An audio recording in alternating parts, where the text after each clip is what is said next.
Alright julle, so ons gaan nou aan met Fiela se kind. Ons is by die derde bedryf. Toneel 1. Ons gaan weer soos laas vir julle lees en dan sal ons verduidelik. Hierdie keer gaan ons wel die hele toneel klaar doen en dan in die volgende video sal ons die volgende toneel doen. Goed, so ons is by die derde bedryf, toneel 1. Dis 'n toneel uit die bos. Lukas is nou 19, Nina 17. Lukas en Nina kom op die verhoog. Lukas sê op band. Die boswagter het kom sê dat hy vir Nina werk op die bos gekry het vir 4 shillings die week en kos en klere daarby. En nou moet hy haar tot by diep walle by die harde pad neem waar die boswagter haar sal kom kry. Nina, loop 'n bietjie stadiger. Hou jou bek. Jy sal sien, dis lekker op die dorp. Dink net, 4 shillings 'n week en wat jy alles vir jou daarmee kan koop. Jy gaan baie geld hê. Hou jou bek. Ek weet nie wat jy my moet loop en uitskel nie. Ek het jou niks gemaak nie. Julle kan almal hel toe loop. Jy's dom. Ek woon liewerste 700 keer weg uit hierdie bos uit, waar daar ten minste bloute en son bo jou kop is. Ek is nie 'n ander se kinderoppasser nie. Dis beter as balkewerk. En die geld is in elk geval nie myne nie, dis pa se. Die gekraak van in die bos, olifantgeluide, bome wat breek, Nina en Lukas skrik, Nina verstaar tot waaksaamheid, die gekok kok kok van die loerie. Nina fluister met haar mond teen sy oor. As hulle hierdie kant toe kom, klim die wittels aan die ander kant en hou vas, ek sal hardloop. Hulle staan en luister beangs. Die gebreek gaan stadig verder weg. Dan sê sy hardop. Lukas, die gevaar is nou verby. Jy kan na my omdraai en huis toe gaan. Die grootvoete wy rivier se kant toe. Dis veilig. Ek sal alleen verder loop. Pa het gesê ek moet by jou bly tot die boswagter kom. Sê vir pa die boswagter was al daar. Jy kom dadelik omdraai. Asseblief, Lukas. As ek hier omdraai, sal jy nie regtig diep walle te loop nie, Nina. Ek ken jou. Jy gaan weggryp en oormôre trap die grootvoet jou, of jy gaan dood van honger, of jy breek jou bene of iets en dan slaan pa my dood. Ek wil nie op die dorp gaan werk nie, Lukas. Ek is bang. Ek was ook bang toe hulle my die slaghuis na toe gevat het. Nina sê kwaai. Ek wil hier in die bos bly. Kom nou, hy vat haar arm. Veral wat jy weet, is die boswagter se seun ook by die pad, en dan kyk jy nie eens om vir my te waai nie. Gaan bars. Jy sal nou moet leer om soos 'n lady te praat, ek sê jou, jy gaan nou 'n dorpsmeisie word.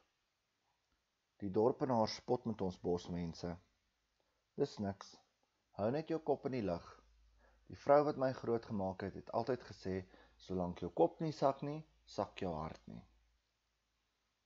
Jy moet my mondvletjie gaan haal en by jou hou.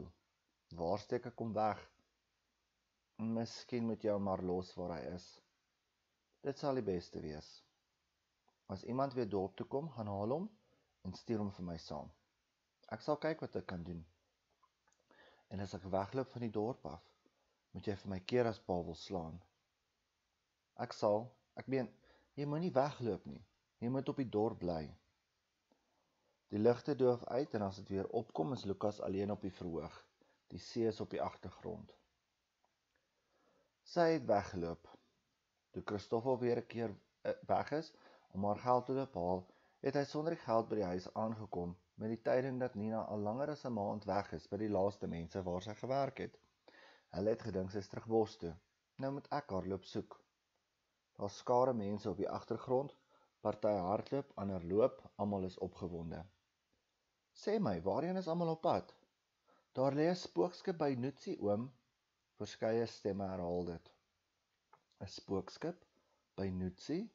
Waar is Noetsie? Die mense hardloop net verby. Waar is Noetsie? Just follow the track to the south. Lukas sê dan op band. Iets in my het vooruit begin loop.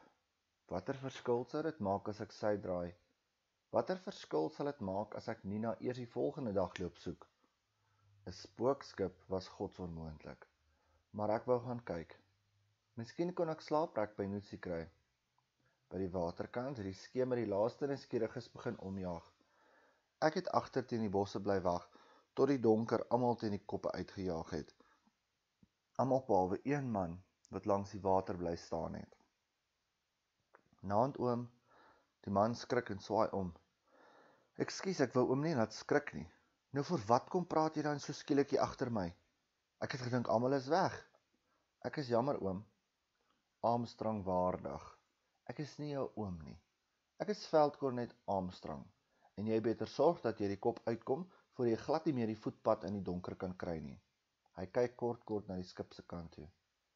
Wat se skip is dit, veldkornet? Niemand weet nie. Toe die son vanmôre opkom, was hy maar net hier. Was haar mense op die skip? As haar was, het hulle nie saam met hom hier aangekom nie. Dis donker, jy moet loop. Kan hulle nie iets doen om hom te red nie?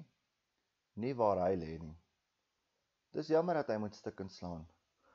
Hoe gouer hoe beter, jongman. Ek het net nou vir Mr. Ben gesê. Ken jy Mr. Ben? Nee. Hy is die loods onder by die koppe waar die skepe deurkom. Ek het vir hom gesê ek sal waak tot môre toe. Dis my werk. Maar dan moet die douane mense kom oorvat. Ek sal graag vandag hier wou bly. Miskien kan ek help waak. Armstrong lag senuagtig. Oppas, ek neem dalk jou aanbod aan.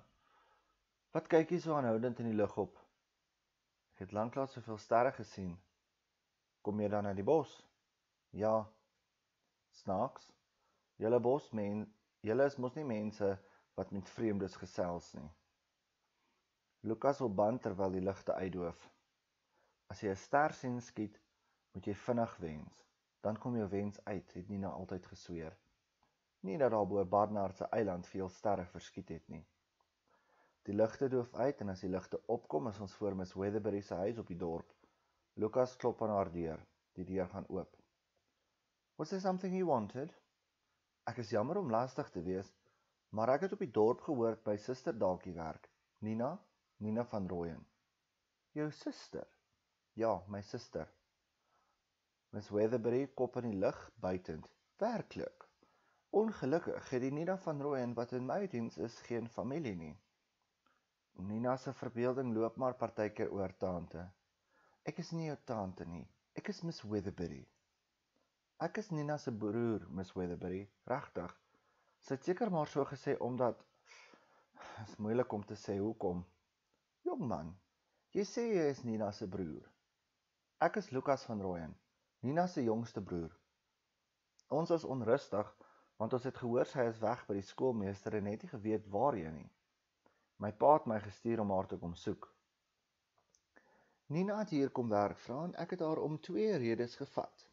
Ten eerste het ek hulp in die huis nodig en ten tweede het ek gedink ek sou haar kon ophelp in die lewe deur vir haar goeie maniere te leer.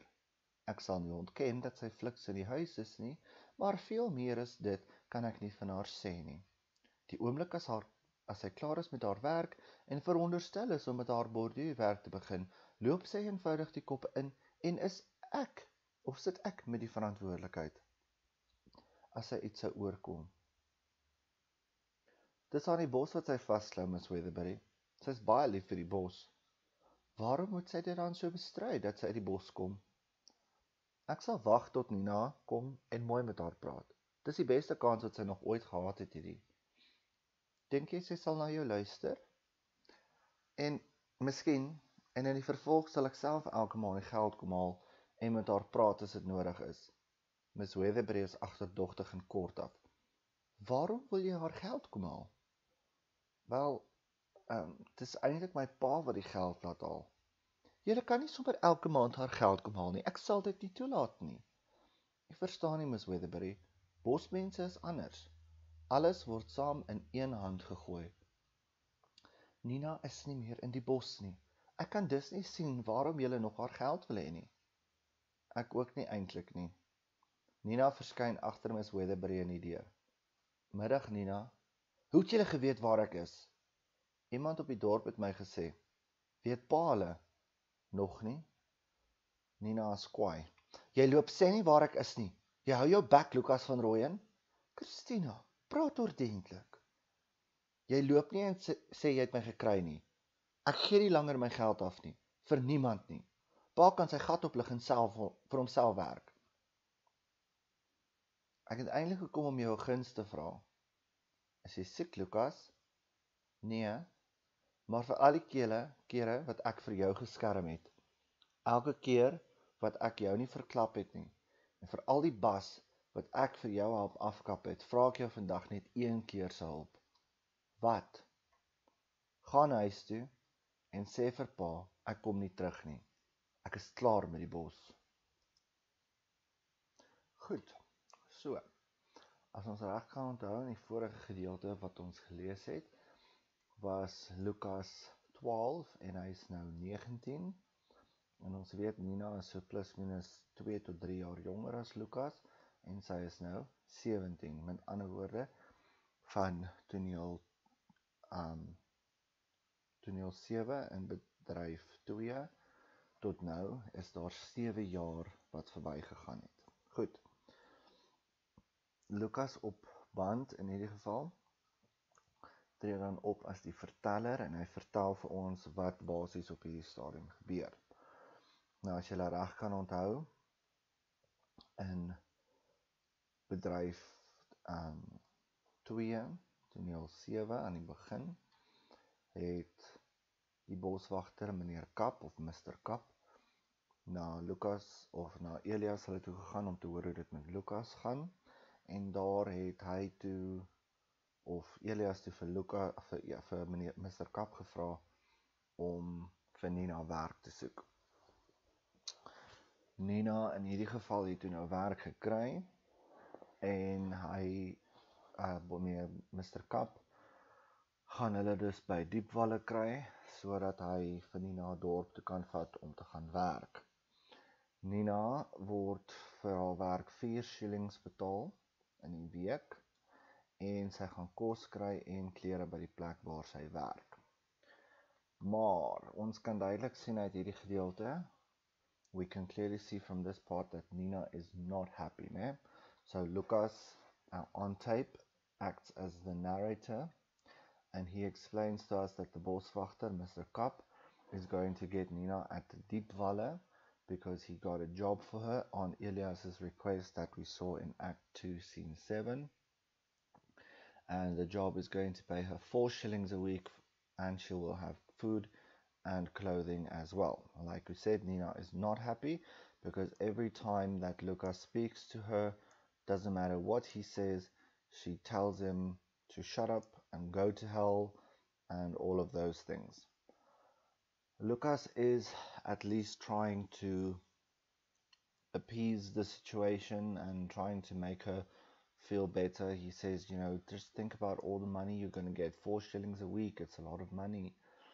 And he tells her here that he would rather live 700 times away from that forest because obviously he's not very happy in the forest, né?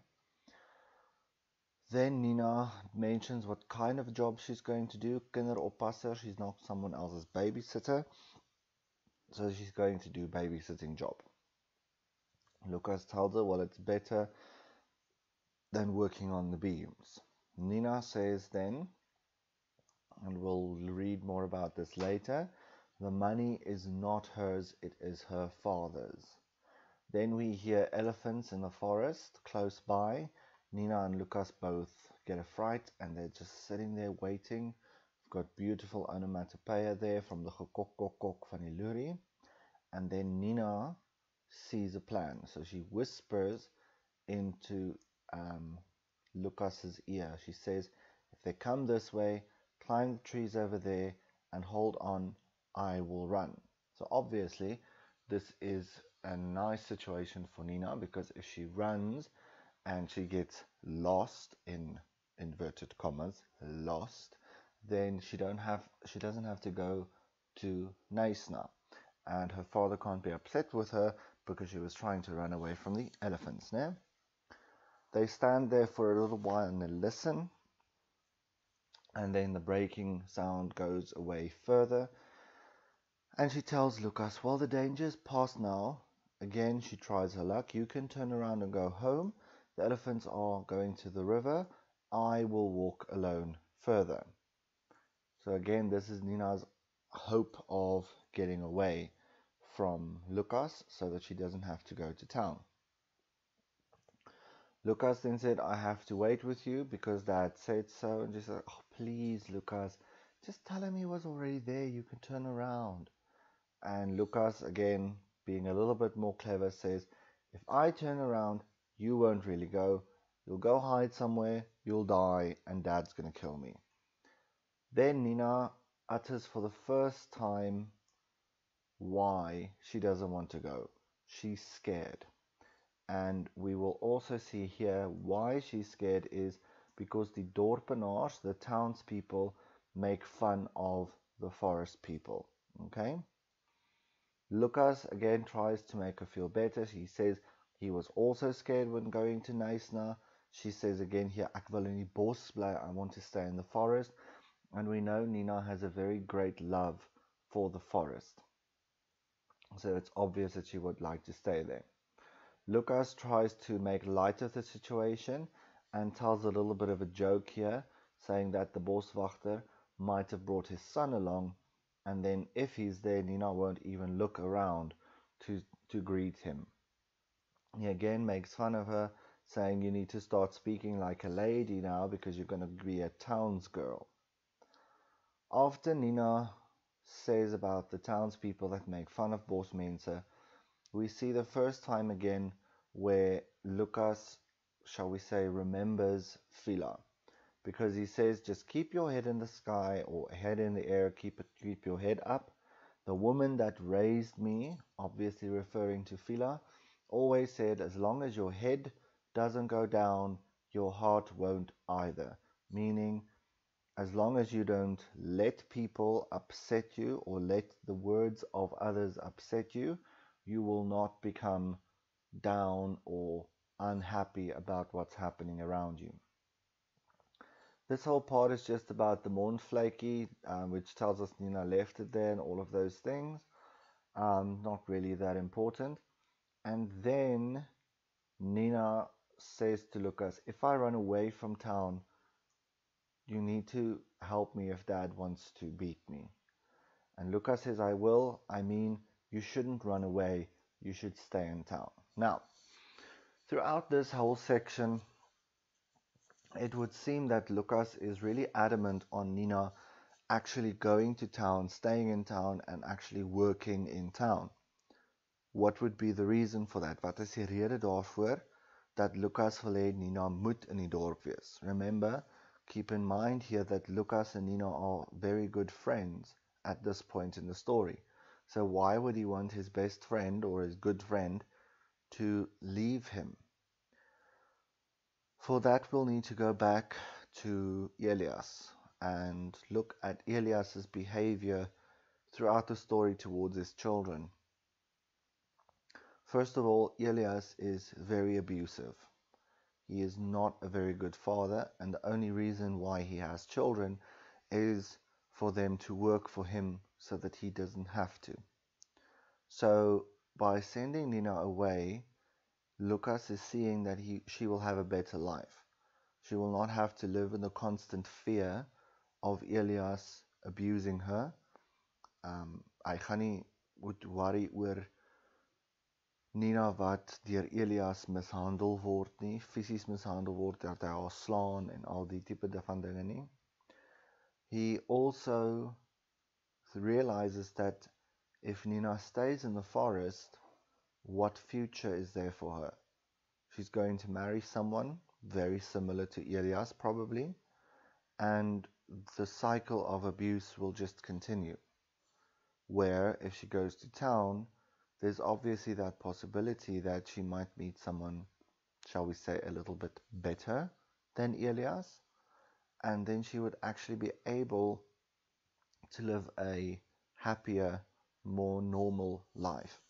So Lucas knows that for Nina, this is her salvation. This is how she will survive away from him.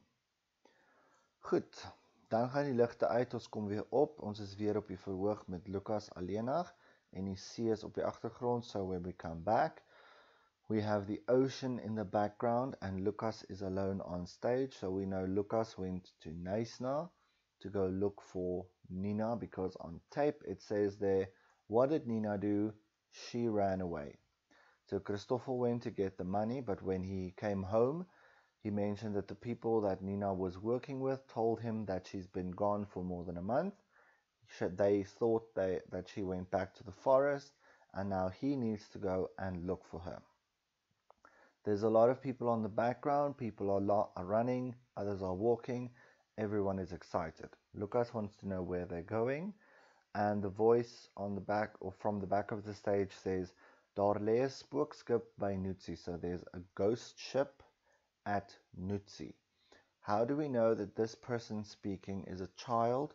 Simple, because of the word oom. He addresses Lucas as oom, as uncle, which, as you know, in Afrikaans is a sign of respect for children towards adults. A few different voices repeat that as well.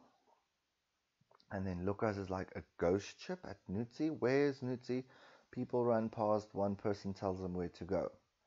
Then Lucas says something very interesting on tape. He says, "Something in me went ahead of me." So it is as if something inside of him started walking in that direction before he even thought of actually going that way. I see it as in those cartoons, if someone is cooking and the smell of the food just drags them closer, no? So this is something similar to that. He started walking in that direction without really realizing that he's doing so. He's thinking, what difference will it make if I turn south? What difference will it make if I only look for Nina the following day? Then he says, a spookskip was godsonmoontlik, meaning a ghost ship is totally impossible. It is clear in the words that Lucas says here that he doesn't really know what a ghost ship is. He probably thought a ghost ship is some spectral form that looks like a ship, but in actual fact it is just a ship that has been abandoned. But he says he wanted to go see. He could possibly find a place to sleep there, but when dusk came, the last few curious people started turning around, and when everybody has left, he came out. There's only one man that remained behind, and he greets him, and the man gets a fright, and he says, "What are you doing here?" And he's like, "I'm sorry." And he addresses this guy as oom as well, so we know that this man is older than Lucas. The man then, Armstrong, in a very dignified way, says, "I am not your uncle, I am Veldkornet Armstrong." Now you'll remember from Act 1, Scene 2, when Fiela spoke to the census manner, saying that she went to the Veldkornet to try and tell him about Benjamin, but he was never there when she went there. We said a Veldkornet is someone similar to what a police officer or a soldier would be today. Armstrong tells him he needs to get back before it gets too dark and he can't see the way out, but he looks at the ship every now and again. Lucas then asks what kind of ship it is. No one knows, it only showed up there. Were there people on the ship? No. If they were, it didn't arrive here. Then Lucas asks again if they can save the ship. And he says, not where it is now. And Lucas expresses his sadness that it would have to break against the rocks. Now, all of these things are very much in line with Lucas/Benjamin's personality. If you remember when he was living with Fiela, what he did most of the time is he made little boats from pieces of wood, and then he would put them on the water to see how far the boats would go and all of those things. So it's very much in line with Benjamin's or Lucas's character in the story. There is, however, a theory at this point. It is not a definite. It is not a fact.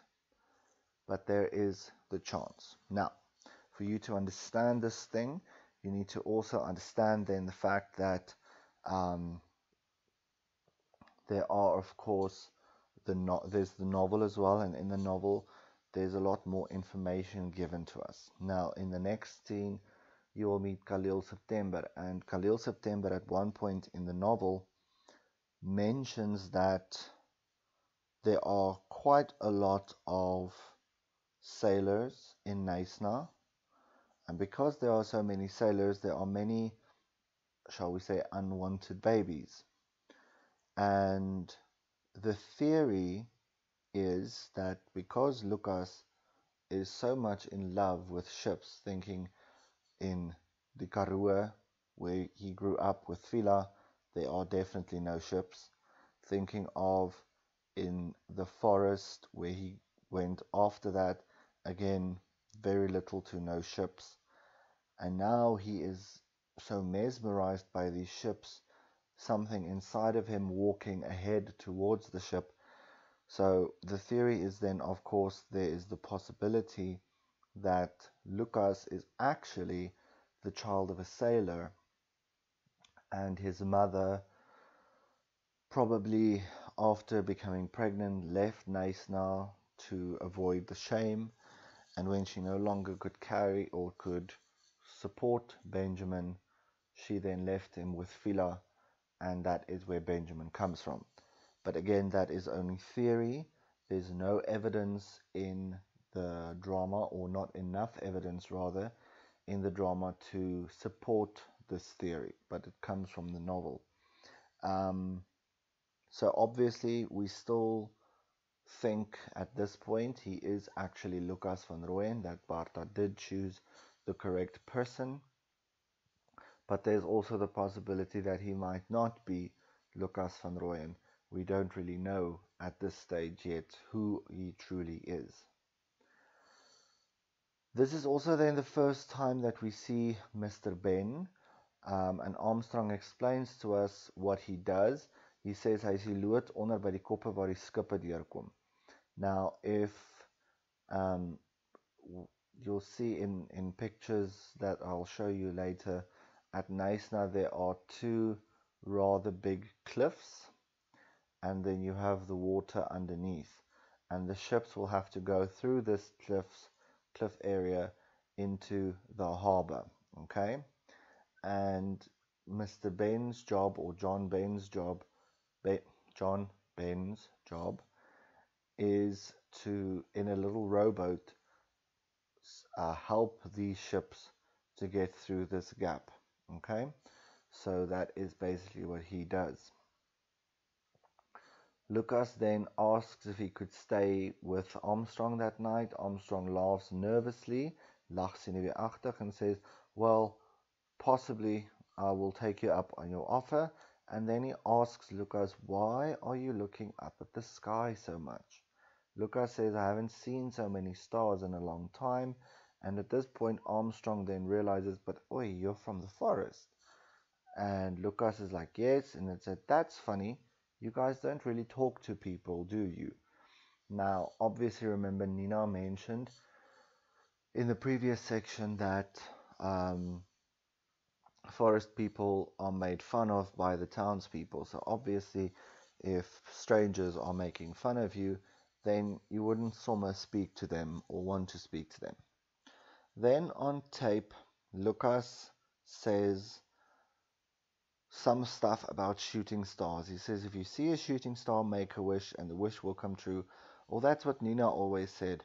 And then he mentions this part here where he says, not that there were many shooting stars above Barnard's Island. Now, if we're going to look at symbolism, if we look at specifically stars or shooting stars, what do they represent? They represent hope, they represent love, they represent joy. And now where Lucas says there weren't really a lot of shooting stars above Barnard's Island, that is then obviously symbolic of the lack of hope, the lack of love, and the lack of joy or happiness that they experienced at Barnard's Island. Good. The next section then is at Miss Weatherbury's house, and Lucas is looking for Nina. So again, from Miss Weatherbury's name and from her very first words, we can see she is a very much English lady. So Lucas then asks about Nina, and she says, "Your sister?" And the italics there obviously indicates that she is emphasizing these words. She then again, or he says, "Yeah, my sister," and she has her head in the air and have a rather cold, or rather, I won't say angry, but I don't want to use the B word, but you get what I'm saying. A very upset, well, rather upset tone. She says, "Oh, really? Well, this Nina that works for me has no family." So this is the first lie that Nina told Miss Weatherbury. We'll talk about that in a minute.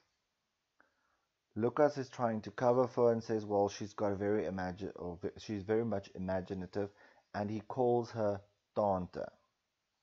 Now Miss Weatherbury says, "Ek is nie jou tante nie, ek is Miss Weatherbury." So again, she tells him, "I'm not your auntie, I am Miss Weatherbury." Is this wrong of her to do that? Is she being mean or rude? Definitely not, because remember, in the English society or English traditions and customs, you do not call someone uncle or aunt unless you are family. So to her, it is more insulting for him, who is clearly a boss means, to go and call her auntie, because that is beneath her.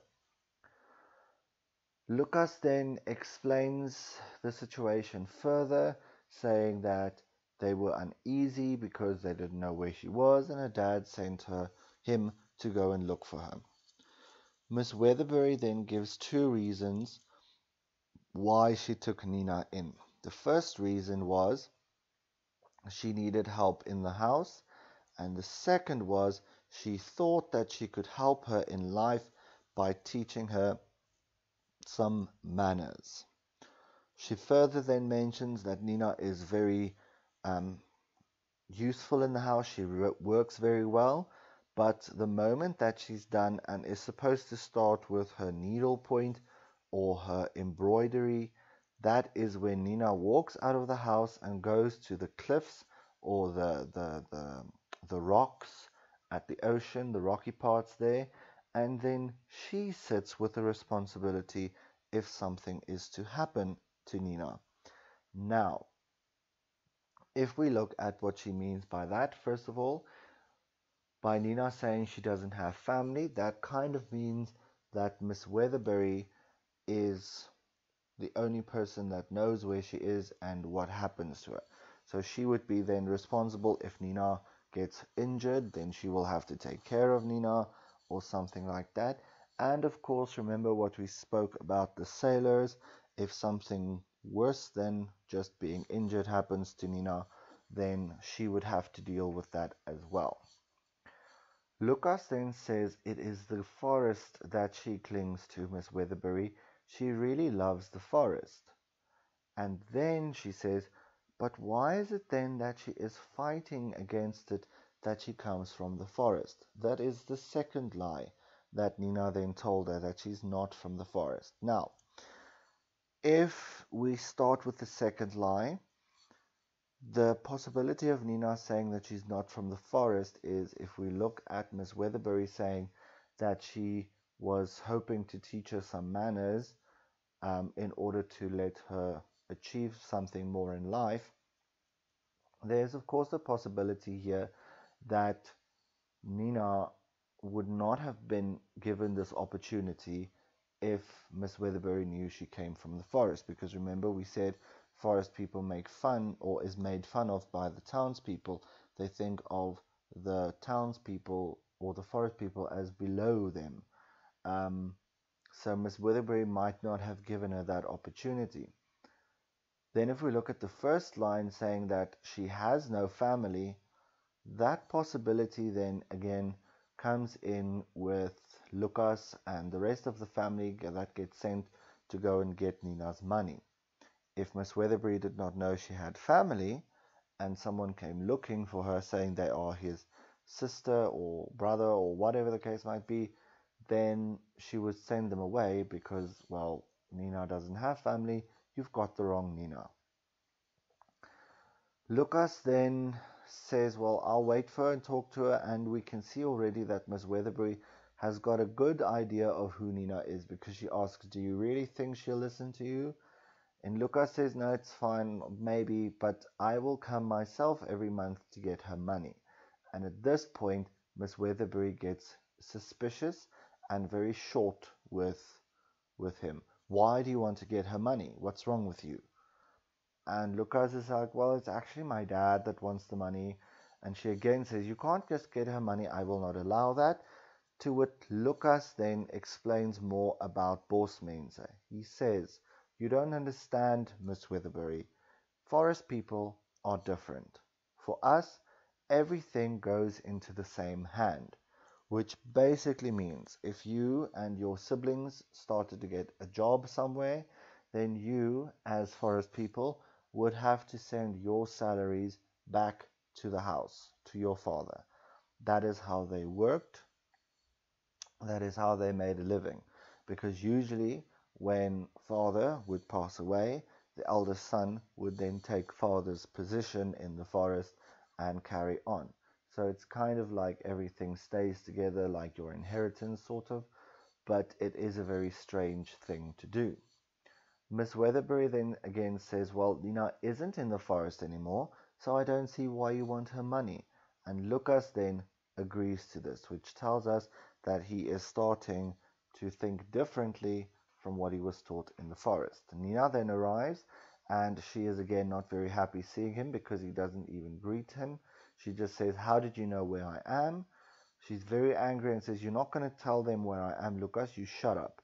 And Miss Weatherbury says, Christina, talk properly, meaning this is not how a lady should speak.